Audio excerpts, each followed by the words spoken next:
Assessore Peroni, quello che lei ha evidenziato è che si è passati da un approccio più statico a uno strategico in campo finanziario. Sì, è proprio così, non si è trattato solo di conservare o di tutelare le nostre risorse, cosa peraltro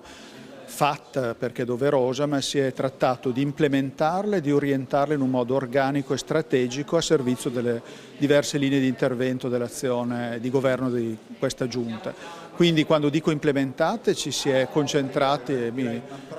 riallaccio al patto Padoan-Serracchiani del 14, al tema dell'entità delle risorse, mettendo in sicurezza i conti dal punto di vista della forte incisione del contributo alla finanza pubblica che i nostri conti subivano nel 2013 e quindi portando intanto risorse fresche al nostro bilancio con il patto Padoan-Serracchiani. Ma da lì siamo anche ci siamo spostati appunto ad orientare queste risorse su finalità strategiche essenzialmente rette su un sistema di relazioni col governo, intanto per quanto detto sul patto, ma anche relazioni con i territori. Quando si parla di riduzione o comunque bassa pressione fiscale sui territori, ci si riferisce al fisco locale, certo, non al fisco regionale, ma bisognerebbe ricordare che i nostri comuni vivono di trasferimenti regionali e un trasferimento congruo dalla regione al comune consente al comune di fare una politica fiscale non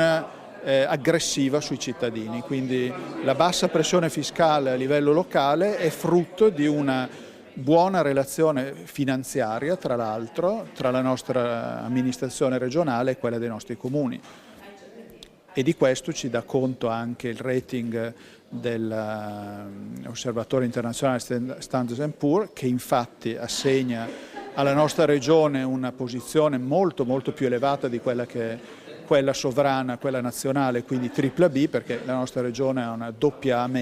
che è una posizione molto elevata, e ce la riconosce, oltre che per la buona gestione dei conti, oltre che per il rientro costante